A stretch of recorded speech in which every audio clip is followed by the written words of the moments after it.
Hello, wannabes and creators. Welcome back to another episode of The Business of Art, the podcast that demystifies business for artists. And today on the show, we have my good friend, DJ Kirkbride.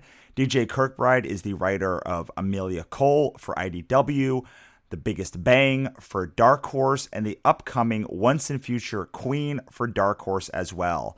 But most importantly for our discussion, he won an Eisner for his amazing anthology Pop Gun, which he co-edited, contributed to, and helmed for 4 anthologies totaling 2,000-ish pages of anthology content. And it's beautiful. I recently read Volume 3, which is the one that won the Eisner, and I thoroughly enjoyed it. And I thoroughly enjoyed this conversation. We talked a lot about anthologies. DJ gave us his 5 tips of how to make a better anthology and the couple of things that he would and wouldn't do if he were making an anthology today. So before we get on to it, I want to remind you that we are in the middle of a Kickstarter campaign right now for Monsters and Other Scary Shit, a monster anthology about monsters. It's 224 pages, hardcover, beautiful, beautiful stories from 30 creators, and a cover by Aaron Alexovich, who draws Invader Zim and my favorite indie comic of all time, Serenity Rose.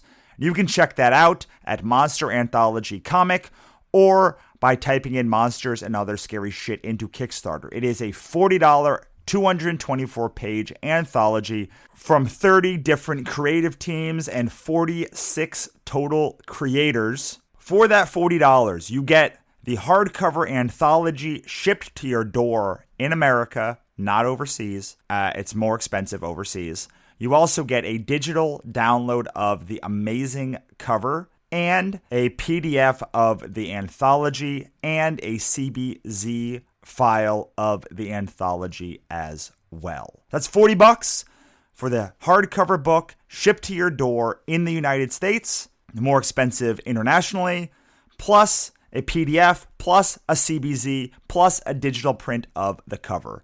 Head on over to monsteranthologycomic.com and check it out today. And now let's get on with the show. Take it away, DJ. Tell us what you're passionate about these days. These days, well, in terms of, the business of art, and I'm very passionate about making comic books, and in particular, independent comics. I love the idea of people working on projects that they're personally invested in, that they own, that they have some stake in, and I enjoy working as a team or a community. So I'm very passionate about getting out original content and original comics that aren't based on anything else, that are their own thing, that are made to be comic books. Even if they can be adapted one day, I love the idea of, first and foremost, you work in the medium you're working in and you create content for that medium. So I'm very passionate about comics for the sake of comics.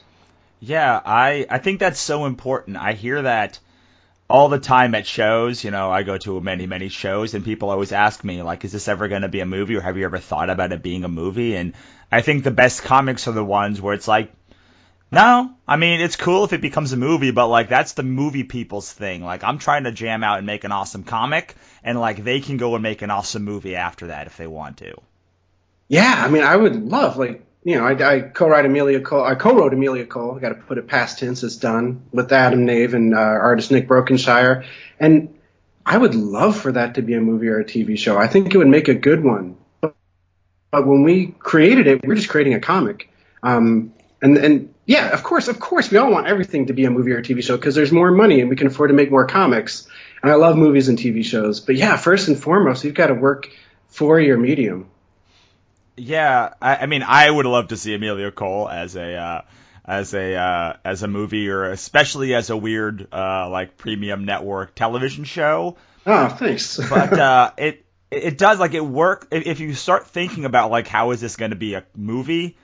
It sort of takes away the magic of comics, which is like, in a movie you can't do anything. Like, you have to have even if you can do anything with special effects, you still have to, like, there's a 3-act structure. There's a whole bunch of more, like, things that you really can't do. And the thing with comics is, like, you can be as weird as you want. Yeah, I mean that's like the no kind of lack of good money for a lot of us. That's the negative, but the positive is yeah, we can do whatever we want. Like when I think of the Bigger Bang and the Biggest Bang that I did with Vasily Gogdzilas, that's a weird comic. I'm sure it could still somehow be adapted into a movie or TV show in some way, like some creator could figure it out. But man, it's just a goofy, weird book that I'm lucky we got to do. Because Yeah. God knows, yeah, like a production company would be like, wait, what? Whereas IDW is like, all right, yeah, this is weird, let's do it. Yeah, the weirdest book that I have, I think, is Gherkin Boy.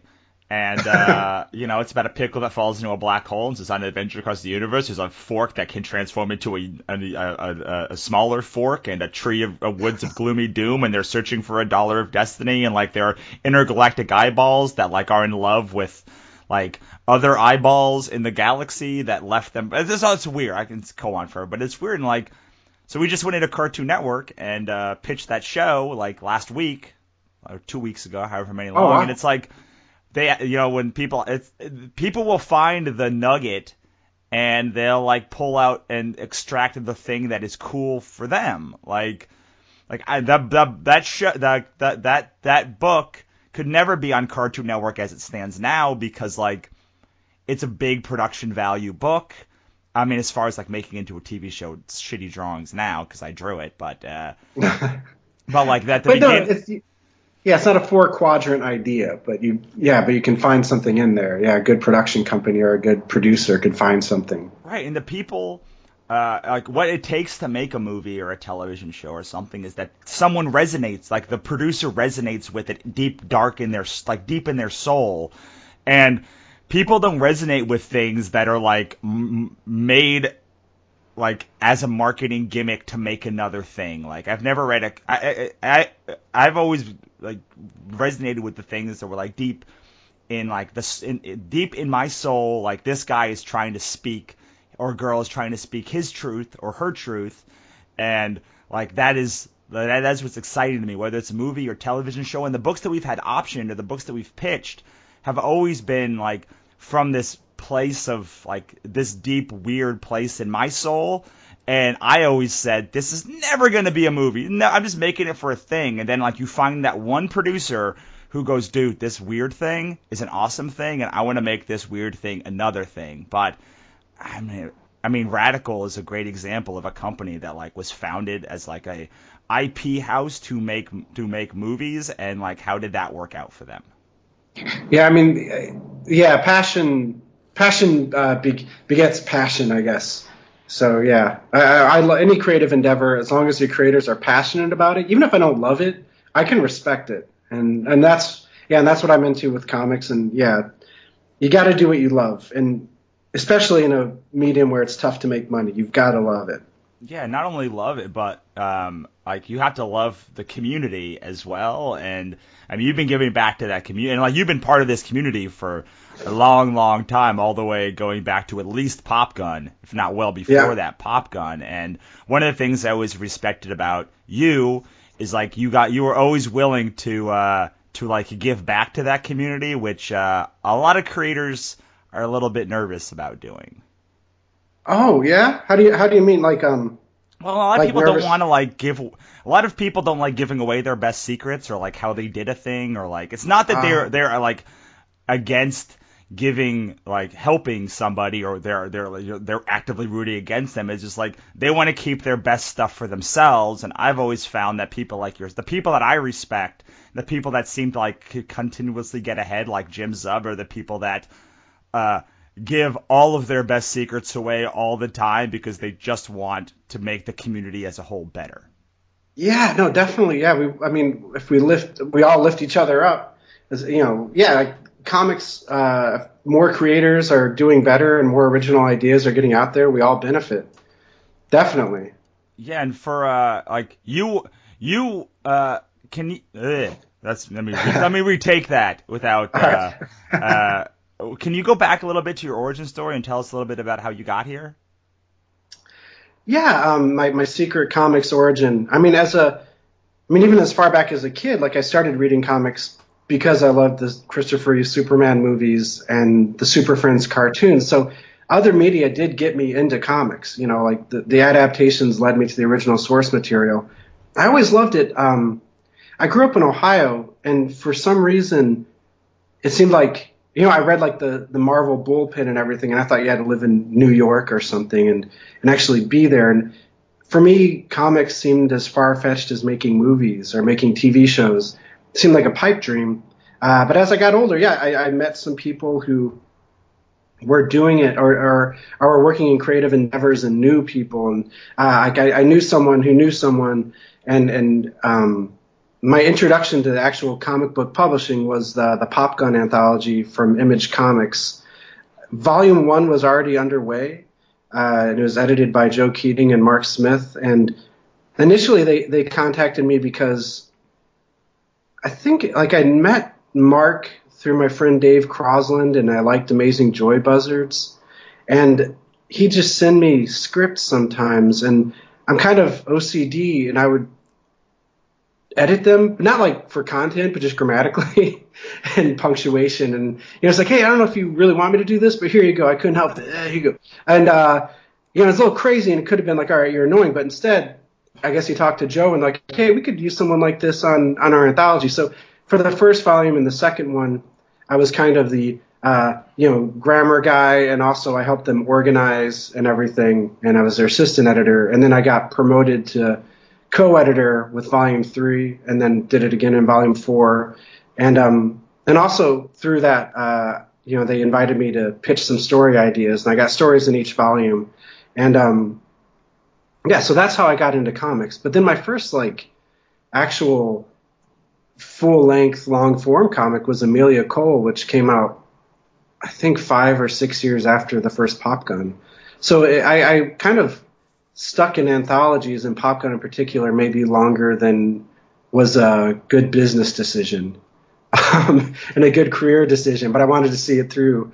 But my goal has always been to like really write comics. I mean, I'll edit like if if it's like an actual job or, it's like a friend or something, but I personally prefer writing. And so Amelia Cole is my actual start as far as I kind of feel like a real, like, oh, this could be a career that I do and have, Yeah, but Pop Gun got me in the door for sure. It was a cool project. Yeah, and I mean, aside from the fact that you won an Eisner for it, it built up it built up a huge like group of creators that you worked with and like built like friendships with that I'm sure helped propel Amelia Cole and other stuff when it launched, right?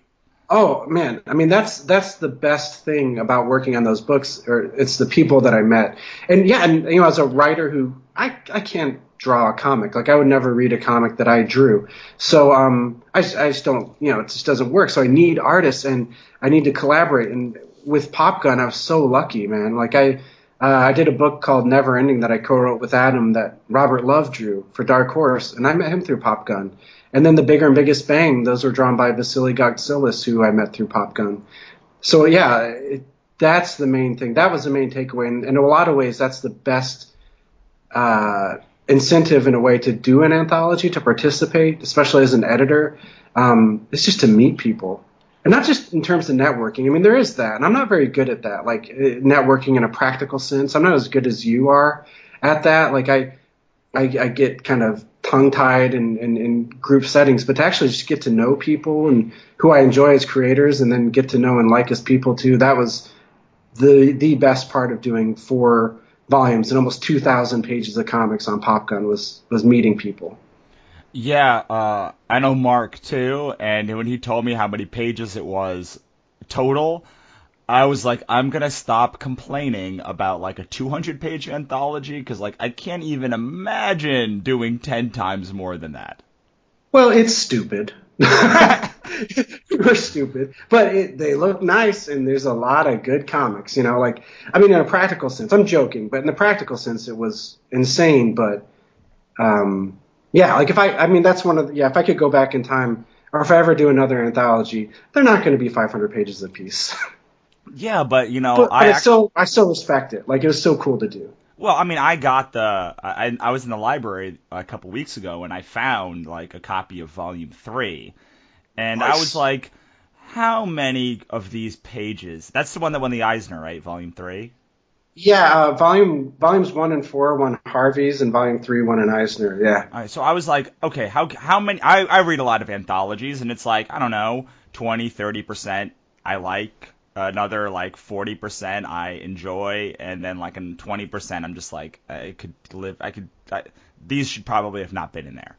That's Um, part of the risk. Yeah, it's kind of a crapshoot. Yeah, yeah, it's but very subjective. yeah, but you know what's cool about anthologies is like my 20% that I didn't like or another person's 20% that was their favorite. So like that's the other part Exactly. about an anthology. If like when I'm editing this one, you know, there are some that like I fucking love and there are some that I'm like I respect. I don't dislike any of them, but there are some that definitely I love more than others as a writer, as a reader.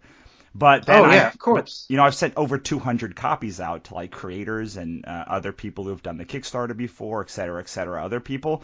And like, it's amazing when people go, well, I love this one, and I really, this one could have probably gone. And I'm like, wow, that's so weird, because like, it's the opposite for me. And that's the beauty of anthologies, I think. Oh yeah, no, I mean that happened with Pop Gun 100%. Like we had, at least two editors and an assistant on each volume, and then volume 4 we just had, it was me and Anthony Go Woo and Adam Nave. We just were the three editors, and we all had to agree to put a story in, but we each had our favorites. I mean, there's some that we all agreed on, and yeah, and there's always debate. It's like, yeah, understanding that this might not be my cup of tea, but it's somebody else's, and I appreciate the craft and work that went into it. Yeah, And yes, and it's interesting to open yourself up to stuff that maybe you normally wouldn't give a shot. yeah, and that was very super interesting. And when I read the anthology, I was expecting, I don't know, like maybe a little better than average since it won an Eisner. I was not Yeah. expecting like 400 pages of like almost all of them I enjoyed. Most of them I Oh, loved. And like none of them I was like, this should really go, like at all. I ah, was like, oh, this is like, I feel like after reading dozens of anthologies and in the past year or so, like that one was the one that I would emulate if I had read it first, because I didn't read it first, I read it afterwards. Because most uh, anthologies are like 10 or 20 long stories. They're 10 pages apiece. And what I love about this one, it was like there were some short ones, there were some long ones, there were some silly ones, there were some funny ones, there were some like nerve-wracking ones. Like it kind of went across the board, but still it all thematically worked, even though there wasn't. It didn't seem like there was this overarching theme besides like awesome, weird comics that look beautiful. oh, thank you. That means a lot. I mean, like, that was a while ago, which is crazy. God, time flies. But I really appreciate you hearing that because, yeah, those books were a lot of work. And 3 was the first one I felt like I kind of was able to put a personal stamp on. So thank you. Thanks. I don't know what else to say. That's great to hear. Yeah, there wasn't a theme except for awesome comics. Yeah, was Yeah. that did you intentionally want like a different length sizes, or when you went in did you tell people like it has to be divisible by 2 and like up to 8 pages, or like how dictatorial were you on like how the stories came in? Not at all. Like to the point where we should have maybe, like it's one of the things we learned. Like maybe logically we should have said they have to be even numbered, but I think some of them weren't. We just like insert art in there. No, like it could be, we 1 page to 30 pages if the story needs it. There are some long form ones and there are short ones. Like the one that Adam and I put in there is only 6 pages, and then and there's some like there's like just 1 page beauties and then full length comics. We really wanted variety, and we really just wanted to get work of people that we love, people's work out there. And some of the people are kind of known. There's some very well known people in there, a few, and then a lot of up and comers. And it was just a celebration of comics. Like I love anthologies, and I loved working on an anthology that kind of was pretty as close to anything goes as you can get. Yeah, it's encouraging. That one's very encouraging when I think of the fact that the most successful ones, especially on like Kickstarter, are pretty theme heavy. Like they're all about one thing or very specific and niche focused, like queer sci-fi anthology, light erotica anthology. These and like the fact that this one could win an Eisner doing basically the opposite of that was just like, hey man, I'm gonna set a date and you jam out about something cool, and if it gets in on that date and it is cool, like it's in. Is pretty encouraging because there were 3 issues with me with this anthology. The first is there were pages from 1 to 15. The second was it was across the board tonally, from super funny to super scary to super weird. And 3, some of the pages were black and white and some of them were color. And so fitting that, once I got all the pages in, like it was kind of a nightmare pulling out my hair to figure out like how to slot all of these things in so like it felt like a mixtape. But that's what I think that's what I respect about the Pop Gun one, was like it felt like a really good mixtape. And you're not always in the mood for a mixtape, but like when you are in the mood for a mixtape, like having a good one is pretty awesome. Thank you. Yeah, actually, figuring out how to slot them all in was a big thing. I think for volumes 1 and 2, it was kind of random, and I'm not dismissing it, but like, the order of the stories.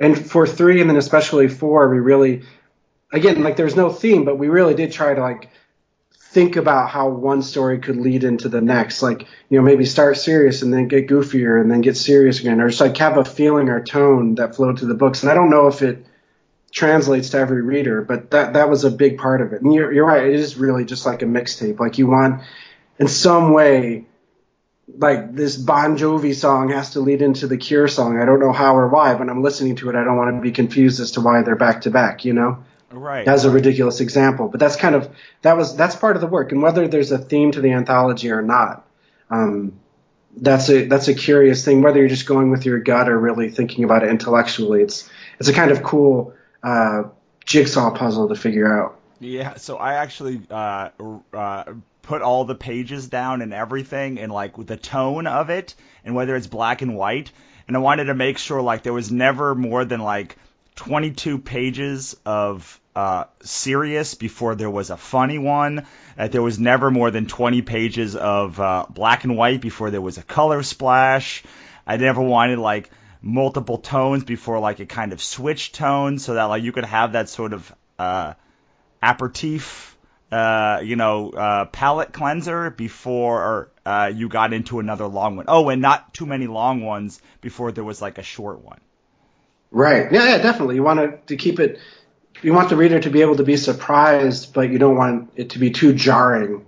Yeah, we did similar things. I'm sure we had different specific techniques, but that's a big challenge. Yeah, anthologies. I love reading them. They're nuts to make.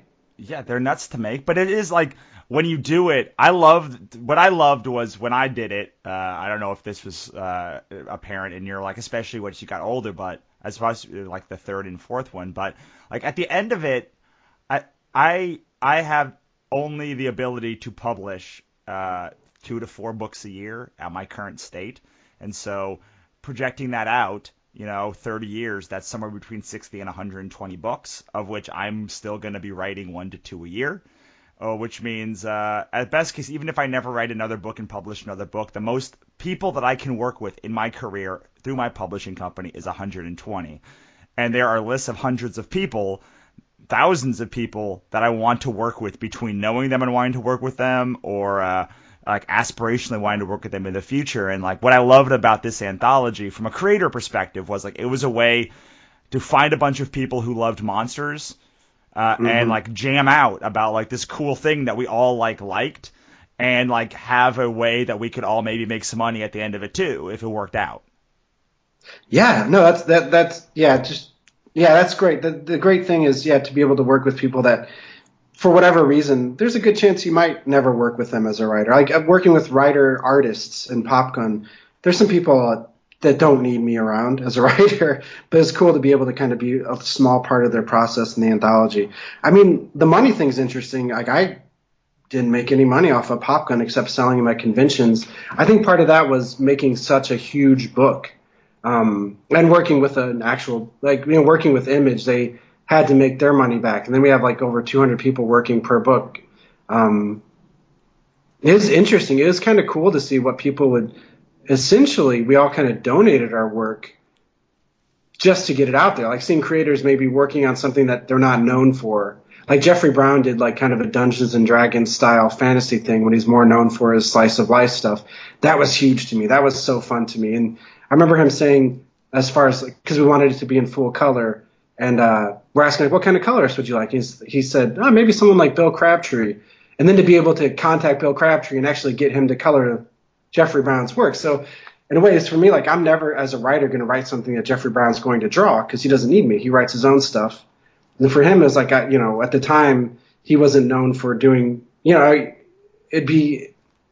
it's kind of a stretch in a way for him to, get like a fantasy thing out there. And then like for him, his perk was being able to work with Bill Crabtree. That was part of the fun of it, was to kind of put these like really cool people who I respect, who don't need me as a writer to work with them. But even, as an editor, was like a small part of that. That was kind of the fun and the thrill of it. Yeah, what was also cool, at least for my anthology, was people saying at the end of it, oh man, we're going to take this idea and do more stuff with it. And I know for a fact that it happened with Volume 3, because I know Jim Zub and his second Skull Kicker story was in Volume 3, and he goes, that was the second story. That was the one that launched the book into like actually being a real book. So, I mean, is that also, that's another gratifying thing, I assume, for you, and a cool thing to see at the end of it. Oh, yeah, definitely. I'm a big fan of Skull Kicker, so I love that he was able to continue Skull Kickers on, make it its own thing, its own series. Yeah, definitely. We wanted every story to stand on its own, and be able to, be its own thing and be at least enjoyable in the book itself. But if they could move on to something else, like Jim's, that's great.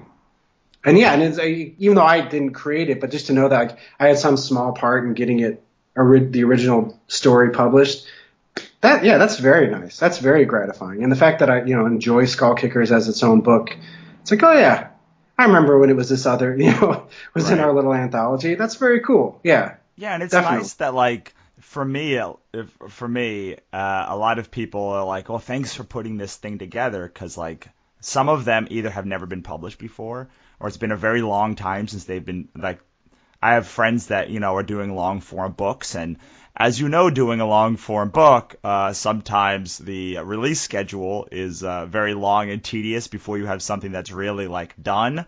And so they would come and say, dude, thank you. I haven't had like a thing, like we've been working on this thing for 2 years and like it's still not out yet. So like being able to get like a quick win was like super nice too. And it almost feels like you're like, oh, I feel like I'm doing goodwill and also getting my name published out there and like doing this cool thing. And like, I don't know, like I know that anthologies aren't a forever thing. Like no one can sustain just doing an anthology for a long time. You want to expand and do like your own series. But like for me, as someone who started doing my own books and then hiring out artists, to have a bunch of artists and writers be like, oh yeah, I'm so excited for this thing to come out, and like all working together to like push it is like a really weird, surreal feeling.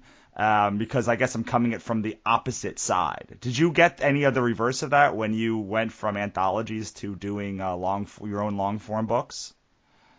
Yeah, it was. Definitely there aren't as many creators involved in a long form book. Like there aren't hundreds of them like in Pop Gun. But it was nice that a lot of the people I worked with in Pop Gun then were like, yeah, oh, good for you. Like there was like there's a lot of goodwill with a lot of the people who'd worked in Pop Gun. Like even if they weren't involved at all in Amelia Cole, they were excited for it. And the reverse is true too. Like when someone who worked on a Pop Gun book then has their own work come out, like Space Riders. Seeing that come out from Black Mask, and I'm such a fan of Alexis's art. So to see him like do something else, like even though I had nothing to do with Space Riders, I remember working with him in some of the Pop Guns. I'm just like so stoked to see his work out there. And I think the reverse was true too. Like even though it's been years, once in a while, like being at a convention, it's almost like we went to school together. A lot of the Pop Gun folks. So there is kind of like we're all each other's cheerleaders.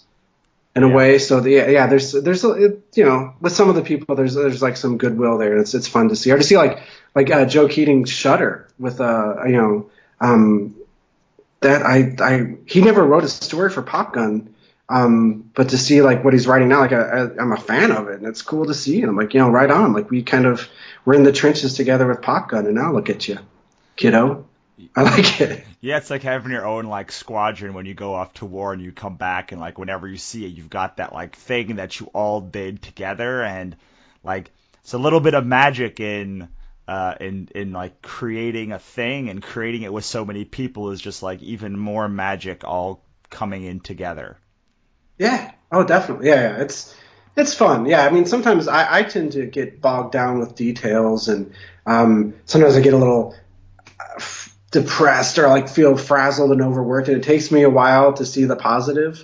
Like even as I'm doing something, like there's this urge, like I need to do it, but I have trouble focusing on the positive. But like Pop Gun's so many years in my rear view now that I can look back really fondly. Like it's fun. It's fun to see so many people just doing whatever they want, and then to see them move on. Or like, I don't want to say too many specific names because my memory is so bad. I'm afraid if I say one name, I'll leave out someone that I should mention. But yeah, it's just fun to see, people move on and move up the ladder and go, yeah, we did this crazy crap together years ago. Now look at you. It's I'm actually, it's cool to be talking to you about it because I feel like I am kind of like finally at the point where I can just like look back with a smile now.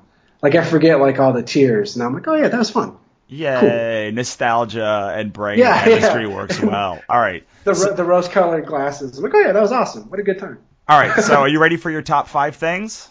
Yeah, we actually kind of mentioned a couple, but I'll give you my top 5. Right, what cool. I wrote. So for you guys that are listening, we're doing our anthology for Monsters and Other Scary Shit at monsteranthologycomic.com.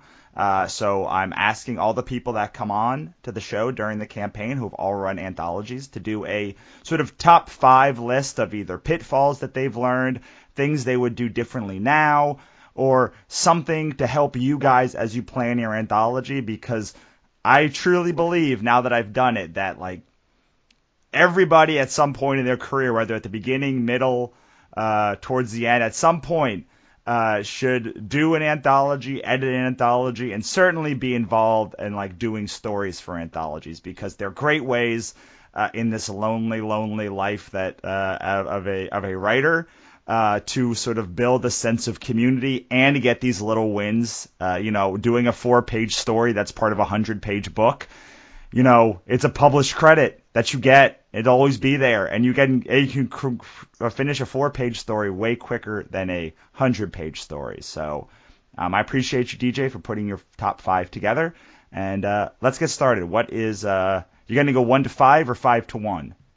I wrote 1 to 5, but it doesn't really matter. I kind of went with my gut, so it's not like one's more important than the other. These are just like as they occurred to me. Cool. I wrote them down. Let's start with the first one. The first one, oddly enough, because it sounds like I did it in a very disorganized way. Organization is key. It was interesting when I started with Pop Gun. My main contribution at first was introducing them to Excel and the magic of Excel. But I was like but something as simple as an Excel document can save your butt, because because when you're working with, whether it's a 100-page, 200-page, or 400, 500-page anthology, you're working with a lot of different creators and different. You need to know like who's on target, who you need to check in on to make sure they're going to be ready in time.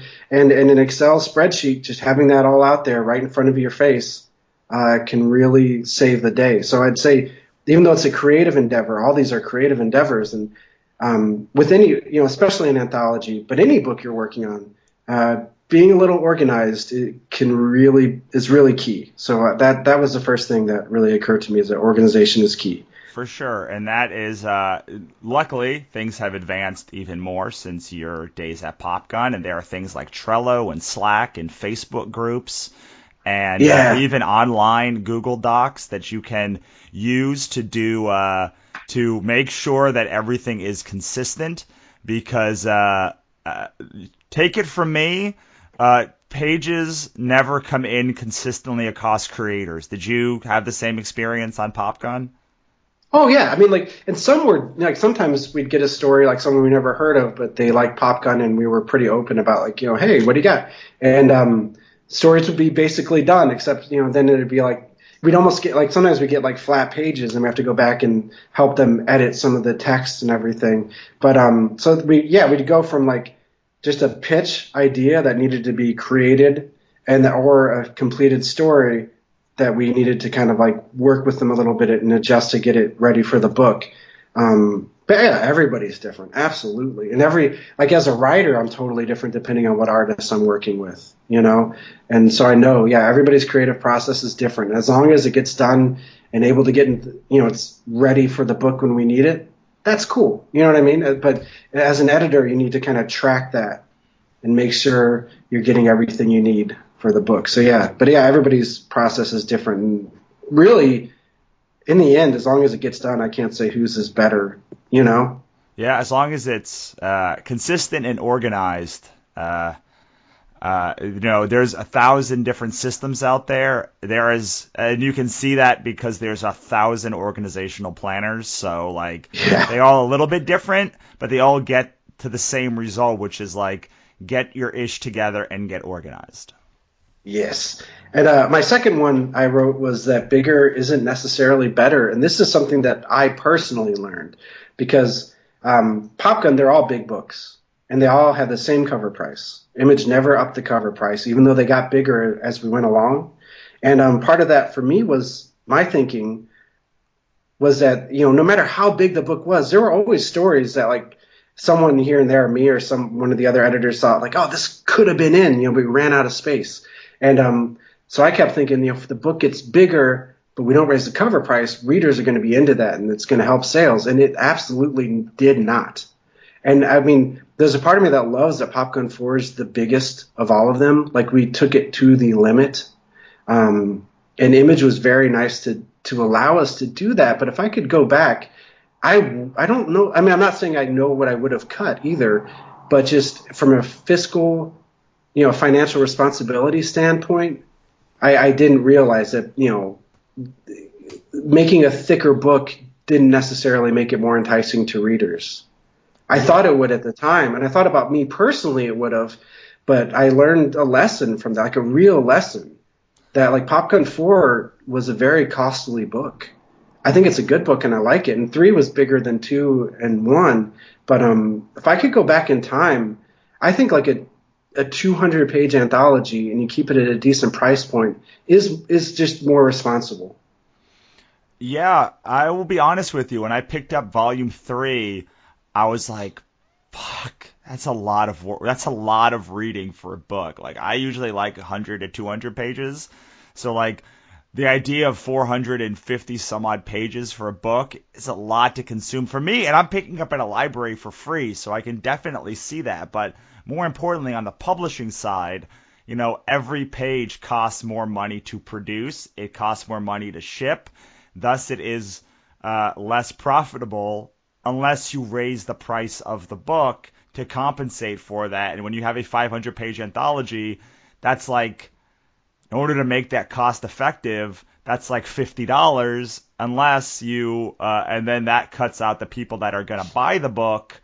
So it just becomes like a big thing. Even for our anthology, we're charging $40 for 224 pages because like our best margins are between 100 and 150. That's where we get the most customers to commit, and can make a book for the least amount of money and have the least amount of printing costs and like maximize our revenue. So like doing a 500-page book and having it cost the same as a 300-page book, and have the ability for somebody to go, whoa, that's too much fucking, I can't even deal with that. I can totally see how all those things could work against you.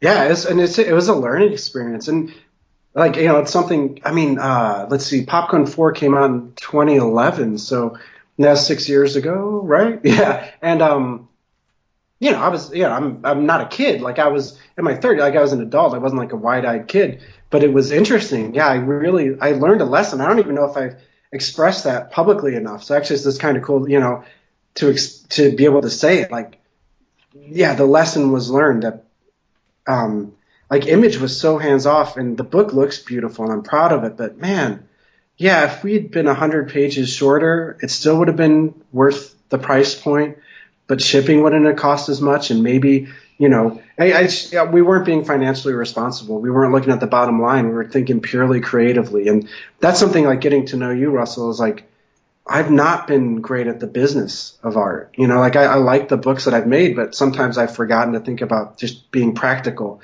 And that was something, that I would, advice is, bigger doesn't mean better, and you need to be practical and you need to be responsible.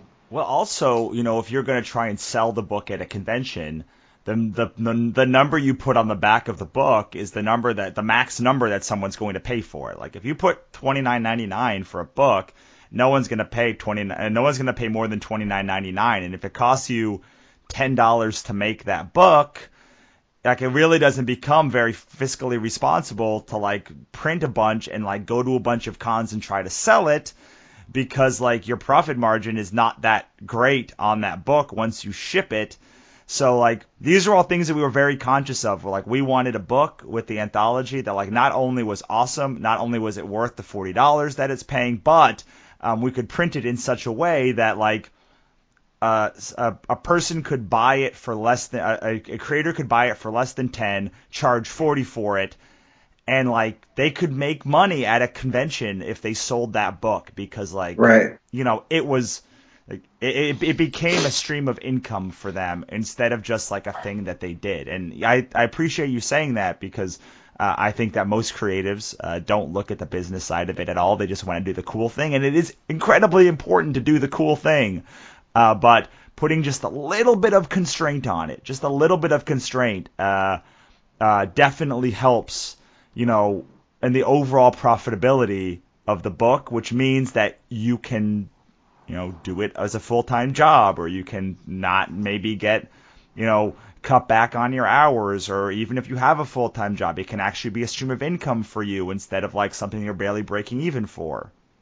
Yeah, no, it's hard. It was a hard lesson that even all these years later, there's a part of me that might just be learning that. Like there's, I've, like you mentioned, like Pop Gun won an Eisner, and like I have a couple of awards that at the time I thought, oh, this is my job now. Woo! And that did not happen because I didn't pay attention to business. And man, that's a huge bit of advice there, is no matter how cool something is, you've got to take into account being, if you're self-publishing, then you have to figure that out, or kickstarting, or if you're working with a publisher like Image, I should have taken in their bottom line into account more.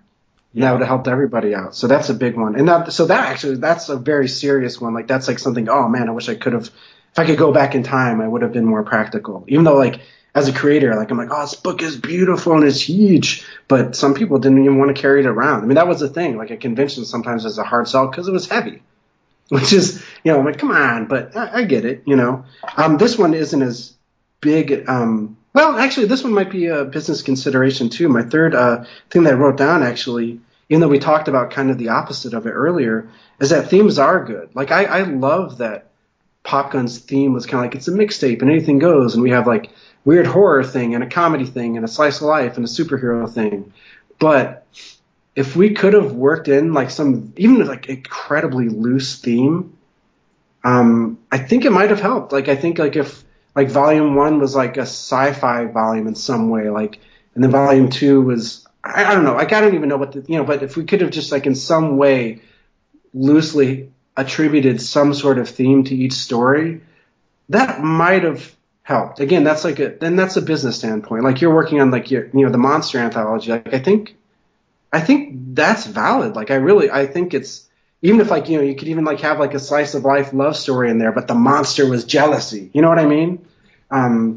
Being able to say there's a theme is important. And we proudly and gladly didn't do that with Pop Gun, and that was our mission statement. But thinking forward, if I ever did another one, like I participated in Outlaw Territory, Mike Wood's anthologies from Image, and they were all cowboy stories in some way. And that was like a very obvious and clear, like they have to be Westerns. but yeah, even if looser than that, like if I could go back, it might have been interesting to work some sort of theme into each volume. I don't know that if that might have helped us reach a bigger audience. Yes, I mean sometimes having a theme, even a very very loose one, because like as much as I love Pop Gun, like I did find myself a couple of times going, okay, so I just want to make sure it's not like a gun theme, it's not like a pop theme, it's just like a cool Right. thing theme. Like there's no, Mhm. I was like this, it has to be that because these things have this one doesn't have a gun in it, so like having just a loose theme, and I do think. That the tighter the theme and the more constraints, the easier it is to find the right audience for it. Because like the lucky, like I made this book for the audience that I already know I have and the people that are buying it, and I'm like, all of us like monsters, like of all kinds. So like, if we only sell a little bit of copies, I don't give a shit because like I just want to make it for people that like monsters of all different kinds. But it definitely has, as we've gotten closer to the Kickstarter, saying there's cute monsters, scary monsters, fantasy monsters, all kind of monsters.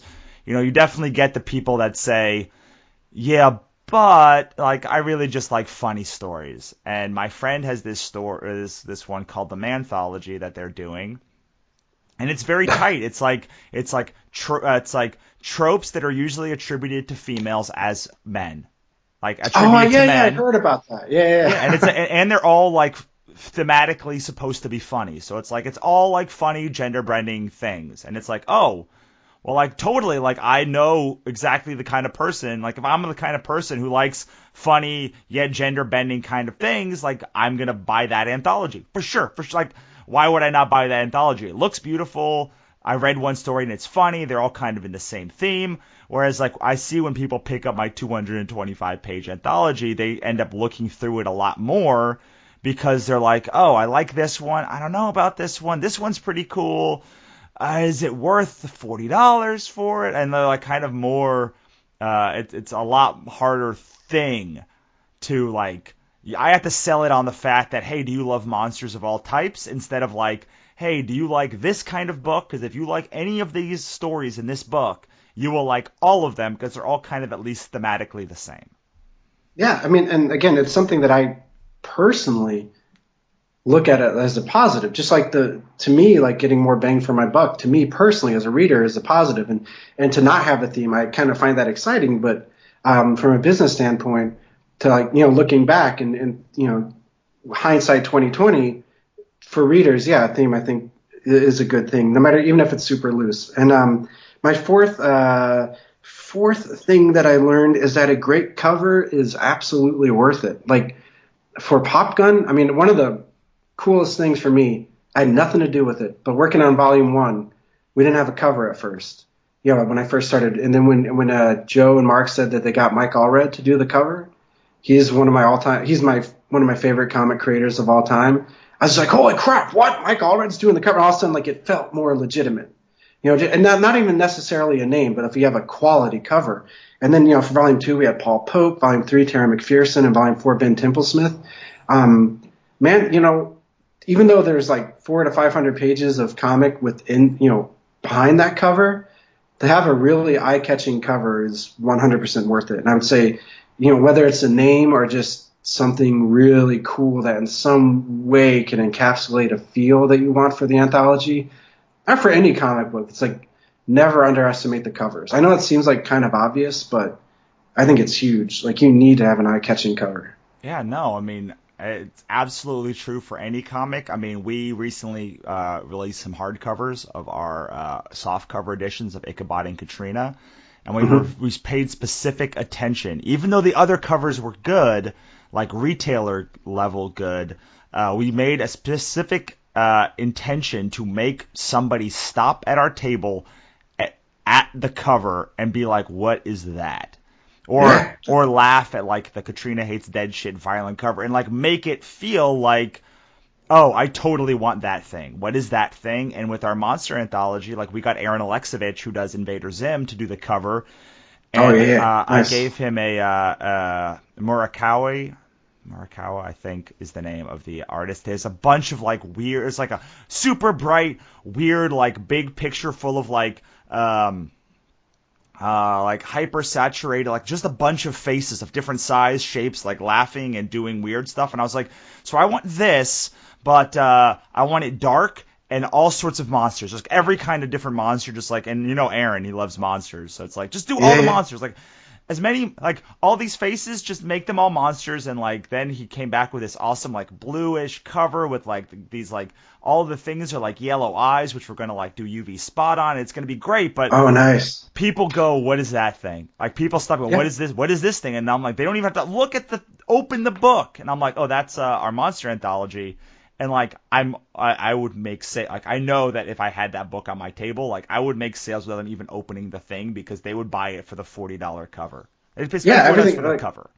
yeah, I mean it's for the cover art and then also the design, like the logo design, just everything like and I know you concentrate on this a lot and yeah, making just a beautiful I mean, people sometimes judge books by covers or that's what hooks them in. So yeah, never skimp on the cover. Like that's just huge. And then my last one is pretty generic, but I got to say again, you have to love doing it because not many careers are made on editing an anthology. Like there aren't many like super famous anthology editors. Like then maybe you move on to something else, but to do the anthology, it is great to get helps get your name out there and other people's names out there. But you have to enjoy promoting yourself and promoting work that isn't yours that you like. Like there just has to be a joy of talking about comics. You have to have a love of talking up cool stories and cool art and engaging people. And like if you contribute to the anthology or editing, it might be that your story isn't someone's favorite, but you can be like, oh, but we have this other person in here, and maybe you dig their work. And I don't know. There's like I'm starting to learn more finally in my old age that I need to pay more attention to the business. But you pay attention to the business while not losing the very just basic, like from your gut, from your heart, love of the work. And so I stay organized, stay responsible financially, and try to figure out ways to make it good for everybody to participate and for the publisher or for your Kickstarter supporters to get their money's worth. But in the end, never forget that there's got to be joy and love coming from it because that's contagious. Yeah, absolutely. The creators that I love are the ones that like you can tell have passion for the thing that they're doing, whatever it is, and that passion is infectious. And with an anthology, especially so, because you have to convince people you first have to convince creators to like either take a less pay rate or take no pay rate to give this something to your anthology, and that has to come with passion. Then you have to convince them if they want to do it, you have to convince them that like you're going to be able to sell this thing to other people. That comes with passion. And then when the book comes out, you've got to actually sell it to the people that you said the creators were going to make money. Like so, there has to be passion. All of these things. If you don't have that passion or the love for it, I mean, in this business, you're not going to make money. It's real tough. Like there are some creators I still can't believe make money because like they just seem to have like no passion. And then I think about like 20 years ago, they probably did have passion, and you can see like their fan base has dwindled over time as their passion has subsided for the thing that they do. Yeah, it can happen. It's easy to get bogged down, and so do it for the love, and hopefully you'll get some reward from it. But in the end, as long as you truly enjoy what you're doing, it's worth it. Yeah, I totally agree. So that's what I learned, Russell. All right, so I have one more question for you, then I want to talk about what's next. Right. I guess one question in two parts. If you could go back to the absolute beginning, what is the one thing you would absolutely do in your next anthology? And what is the one thing you would never do again if you did another anthology? Oh, that's tough. What's the one thing I absolutely would do? Oh, geez.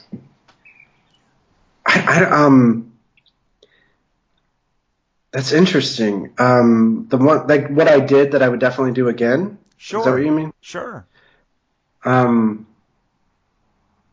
I think I would again, no matter what, even if I had access to well-known creators, I would 100% get some unknown creators in there because, it's great to be on the ground floor, introduce people to their next favorite creator. So I would do that. Like I would still 100% take risks on people nobody's ever heard of. Because there's a magic to that. And like, if someone says like, oh, the first time I ever saw so-and-so's work was in your anthology, it was 100% worth taking a risk on somebody nobody's ever heard of. Yeah, I do remember, Ulysses Farinas just like got an imprint at Boom. Exactly. Wait, I guess Magnetic, which is now Lion's Forge. And you got to be, he was in Volume 3, and you must have been like, holy shit, like that was like, must have been awesome. Yeah. No, I mean, yeah, I love his work. Yeah, it is awesome. It's cool to see, like, because then and it's like I've talked to him a couple of times. Like, I don't know him that well personally, but I love his work. And yeah, and whoever, and it's been so long, like I don't remember like who brought him into the fold. You know what I mean? But just like that, we all saw him. Like, yeah, hell yeah, we're putting him in there. Yeah, that's great. That's wonderful. And the thing that I would do differently, or wouldn't do again, is I wouldn't take the stance of like, well, man, just it's all about the work and like creativity trumps everything. I think it needs to work with everything. And I guess the thing I wouldn't do is be so naive about the business side. Like if I could go back just from the start of my career in general, my career now, I would pay more attention to the practical side of things, because at a certain point you have to be a responsible adult and pay bills, or it's going to, it's a difference between a career and a hobby.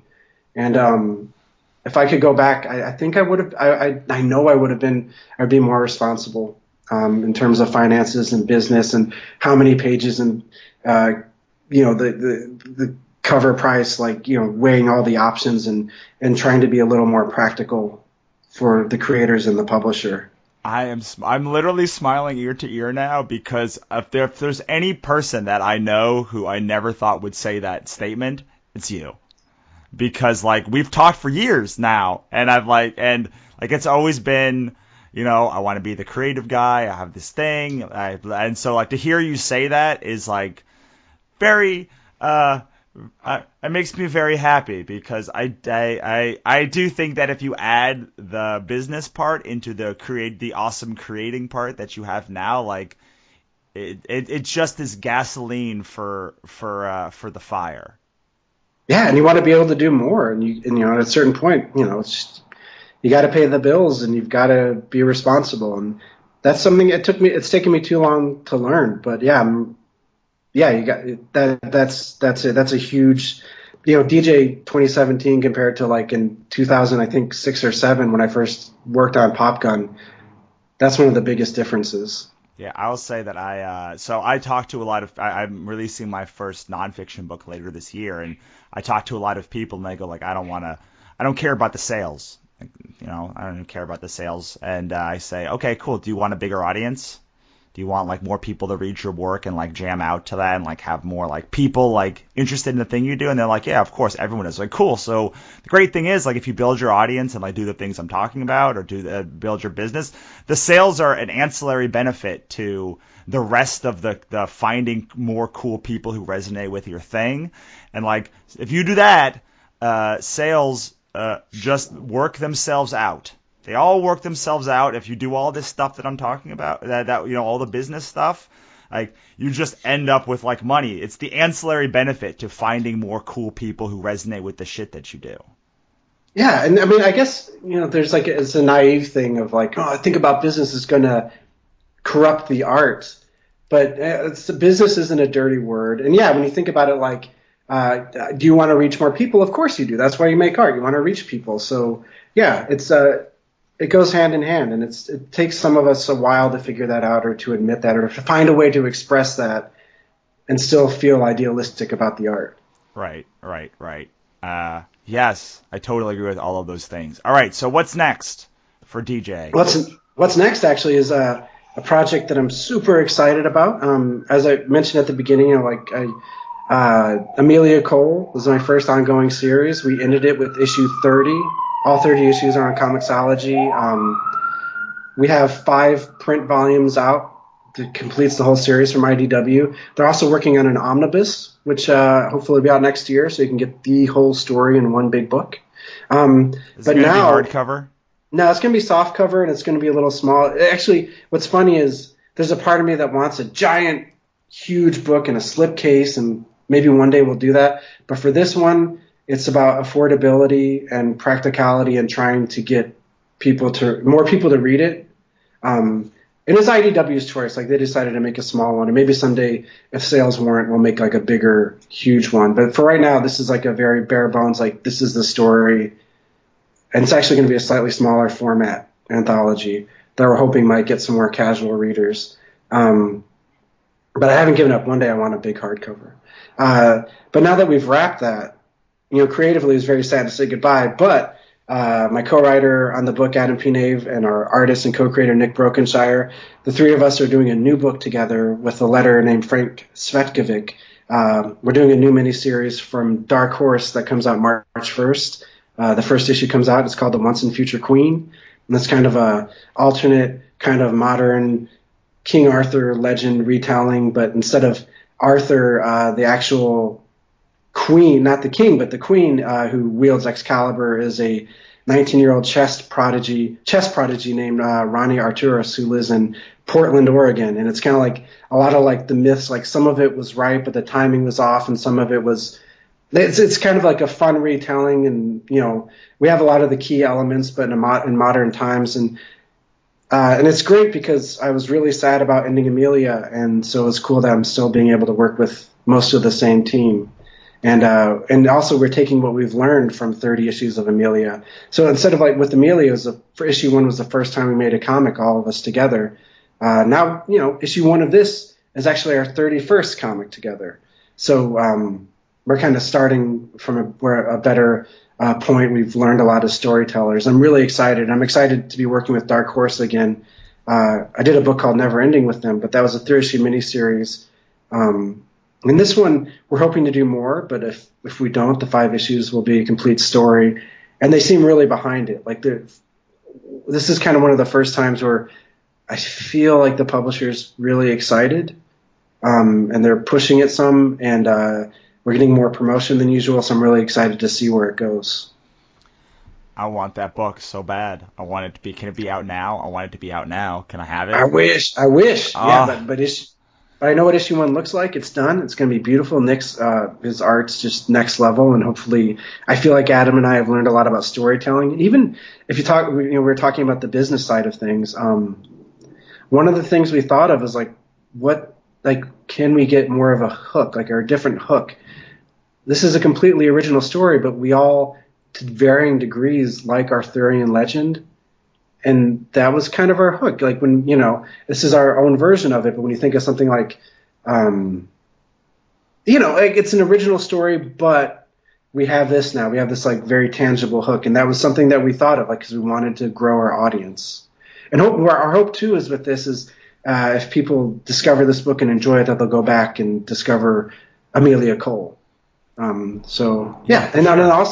also this book is a little edgier than Amelia was. Amelia was all ages. It wasn't a kid's book, but we always said we wanted people of all ages to read it. And this one's kind of like if a kid started reading Amelia at issue 1, and it kind of got darker and more intense as it went on until we ended it, they might be ready for Once and Future Queen now. Right. So fingers crossed. Yeah, I'm really excited about it. It's probably, in a lot of ways, objectively, the best thing I've worked on. And so March 1st, hopefully plenty of comic readers will agree. Awesome. Yeah, before we wrap up, I want to go back to talk about something that you said really quickly. I know this is getting to be an epically long interview, but there's so much good stuff in here. You talked about how this book, hopefully you'll lead you back to the Amelia Cole book or any of the other stuff that you have. And, for our people listening, a writer's career and the unfair advantage of the writer, but a writer's career is built on their back catalog. As you move on, you should expect to make money from your back catalog as you release new products, and making something that is still targeted to those same fans so they can go back and find your back catalog stuff is very smart, especially when you are supercharging it with like a little bit of Arthurian legend or monsters or Peter Pan or whatever the hook is, to like have that ability to like grow a new audience and then have the ability to also have them, spend $1.99 times 30 on the old books if they like what you have is incredibly powerful, and it gets more powerful over time. The most successful creators, like if you look at George R.R. Martin, have a fuck ton of books. Yes, Game of Thrones is the biggest one, but they have books that they've been writing since the 70s, which they are making money on. As somebody picks up their new book, if someone picks up Game of Thrones and loves it, they can go back and read all of the back catalog stuff for George R. R. Martin too. Yeah, no, I mean that's what immediately popped in my head in terms of comics was Mike Allred. The first book I ever got of his was Madman Comics #1 from Dark Horse. I think it was like around 95 or something, 1995. But, I got that kind of on a whim because I read an interview with him, and I read it, and I loved it. I loved his style. So not only did I go back and try to hunt down the first two Madman miniseries, but I got like a book he did called The Everyman from Epic, and I tried to find, whatever issues of other, fill-in books that he drew or other books that he drew, or even tracking down his old self-published stuff, stuff from Tundra, like Creatures of It. It was just I didn't just think like, oh, I like this book and that's all I'm going to read. I was like, I like what this guy does. What else has he done? And so fingers crossed that happens. I mean, and also, I don't necessarily think someone who loved Amelia Cole is going to love The Bigger Bang and The Biggest Bang. Like I like doing variety. There is still that part of me that likes to be unpredictable and do crazy stuff. But with Once and Future Queen, I mean, yeah, it really is. Like, I do think if you pick up that, you're going to enjoy Amelia as well. And that was part of us kind of growing up as creators, me personally. Not just thinking about creative whims, but being like, we want to do this, but also might lead to this thing, and that's fine. Finally accepting that that's good. Yeah, I mean, making something great is still the core component of the career, of the business. Like, you just have to do the thing that's great, but the rest of that stuff is just supercharging like it. And hopefully, so, I mean, this is the ethos of my company is like, if you like a thing, the creator, it's so hard to find good stuff. It's really easy to find stuff. Like, you could go and download 1 million free books today. There's so much stuff. There's so much stuff, but it's really hard to find something that's good. And when you find a creator who does something you like, you're much more likely to allow them to pull you out of your comfort zone and do something like, hey, I really liked Once and Future Queen, and I like Amelia Cole. Bigger Bang is not the thing that is like it's not in my wheelhouse, but I really like DJ, and so I'm willing to give it a shot and get outside my comfort zone, but only because I now have these two other points of things that I like from him. Right, yeah, and that's fingers crossed, that's the hope. Yeah, you kind of build a little bit of trust in your own personal brand, I guess. Well, I see it with some people who it seems to happen after they buy 2 books and then like the books. Which doesn't take a long time. It takes people a long time to read a thing. So it usually takes like 6 to 8 months for someone to read a comic book that I give them, like a graphic novel, and like almost a year for them to read a book. But for people that read at least 2 books, so usually it's Katrina and then Ichabod. If they don't buy them both, then they buy. If they don't buy them both, then they buy one and then come back and buy the second one. By the time they've read both of those books, they are ready for me to introduce them into like My Father Didn't Kill Himself or Spaceship Broken, or the other way where like someone has read the 2 novels, they're willing to try a graphic novel even if it's like not really the thing that they do. And I mean, we're still very nascent in this theory. We've only really been able to test it for a year because most people, we only came out with Katrina a year ago. But it does seem to be that if you can get 2 bullet points of a thing that people like, and then they are more likely. I mean, not talking about like issues. I'm saying like different projects that they like. Right. They are more likely to be like, well, I do like novels a little bit, or like I should probably read more novels, or like I should get this sci-fi thing, so I'm gonna try it. Once you have those 2 data points. So for my little tiny experiment, I do think that you will start seeing that ability once people are liking 2 projects of yours. Well, that's cool, man, and you know what you're talking about. So I mean, again, that's good to hear. Fingers crossed. I don't know if we haven't. I don't know like if the data will bear out in the future, but I do really appreciate you coming on, and I want to be respectful for your time. So I will ask you the last question that I always ask somebody, which is, did we miss anything that you would like to cover today? You know what? No, I think we covered a lot of ground, and yeah, it's great talking to you. I appreciate it. I think we're good. I think we did it. Awesome, man. So can you give us your last piece of advice that you haven't given already, where we can find you online, and then we'll say goodbye? My last piece of advice would be to, you know what? Don't, be a little patient. You know, if you're doing work that you appreciate and that you like, don't be too hard on yourself if it takes longer than you think it should to get an audience or get readers. And honestly, that's advice to myself as much as anyone listening to this. Don't get too hard on yourself to the point, it's good to push yourself, but don't get so hard on yourself that you become a hindrance to yourself and your work. Yeah. And I'm online at djkirkbride.com. You can find me on Twitter at djkirkbride, and then on Facebook, I have a writer's page. It's just like facebook.com/djkirkbride.writer. And all those places I'll post when I have new books out, when I have signings, and I'll be at Comic Cons around the LA area, and also here and there I'll take a plane to a con once in a while. Not as many as you, Russell, but hopefully in the future I'll be able to do more cons, because that's one of the perks of making comics, is getting to meet the people who read them. Yeah, for sure. So this is going to be out around WonderCon. Are you doing WonderCon? Ah, well, cool. I am. Yes, I'll be tabling with my friend Alex Chung, who's doing some really cool self-published comics. Yeah, man. So yeah, we'll be at WonderCon. Cool.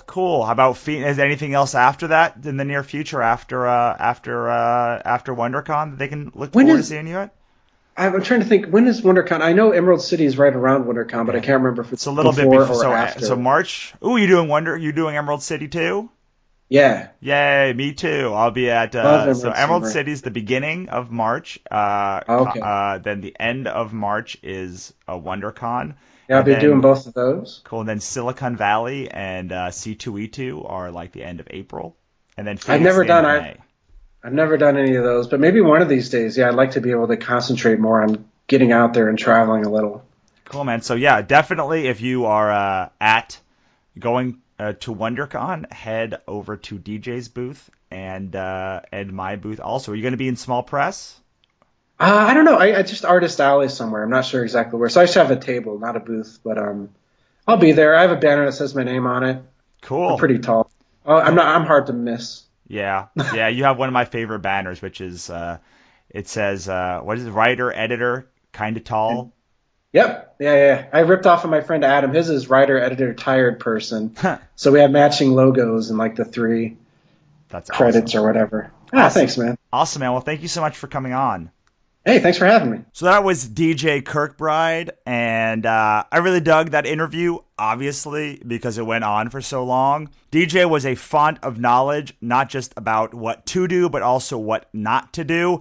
And I have to be honest, I'm really surprised that he talked so much about the business side of creativity, because he has always, since I've known him, been very adamant about the creative side and less so about the business side of it. So it's nice to see that you can grow, learn, and change, and that I'm not crazy. It's always nice to see that somebody else has come over to appreciate the business side of art. If you enjoyed this, please head on over to Thank DJ on Twitter or Facebook. And if you like anthologies, make sure to check out monsteranthologycomic.com, where you can pick up a 224-page monster anthology hardcover, beautifully, beautifully printed on art gloss paper, all for just $40. And that includes a PDF, CBZ file, and digital download of the book, all shipped to your door in the United States. International charges apply. So head on over to monsteranthologycomic.com and pick up your copy of Monsters and Other Scary Shit today. Thanks a lot, wannabes and creators. I will see you next time.